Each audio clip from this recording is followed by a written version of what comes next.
I wanted to thank my two colleagues because as a leader of minority in the National Assembly, I have worked very closely with them. Any agenda that required whipping of our troops to support in the National Assembly, the two honorable members have not let me down as their leader in the National Assembly. We have worked very closely together and they have been supporting the minority position very, very firmly. So this is not the first time we are going to work with them. Now, having said that, I think from the way that political tide has changed in the country has caused panic across to our competitors. You can obviously see that Raila Odinga is cruising to presidency. You look across what the happenings in the country, those areas that were initially considered not to be supporting ODM and Raila Odinga, you can see there is renewed vigor, there's excitement. In fact, we now have a problem of dealing with those who are joining us, who are competing for the same positions. Like we have issues in Northeastern. Northeastern, the whole region is now turning, has actually turned Azimio, and more particularly ODM. We are now dealing with how do we manage the competing interests in those areas. If you look at what is happening in Gusii region or Kisii region, even the 100,000 that President Uhuru Kenyatta got as Jubilee candidate, this time I don't see Ruto even getting half of that.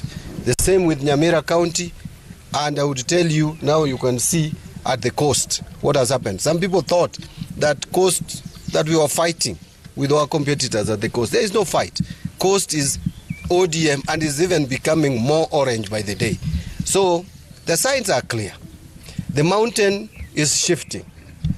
And so there is no way William Ruto is going to win this presidency. And no wonder that is why he has started speaking the language that he's speaking today. What he said yesterday is curious, and I want to repeat it. It's curious. I think Ruto is trying to set stage to dispute the outcome of presidential election. Ruto told us not long ago that his votes cannot be stolen. He told us not long ago that even if Raila makes his brother Oburu Odinga the chair of IBC, that he would still go ahead and win. Raila has not done that. Instead, Oburu Odinga is going for Senator Siaya, not chairman of IBC. But he's now crying and insisting that election is going to be stolen. And he's saying it in the US.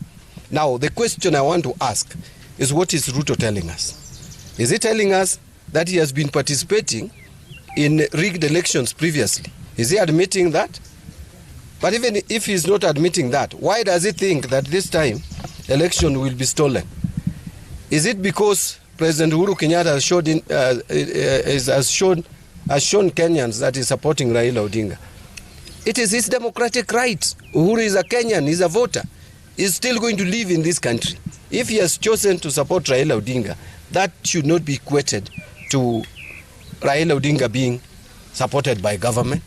Uhuru has said it categorically clear that he is supporting Raila Odinga as an individual, and for reasons that he has enumerated and explained to Kenyans.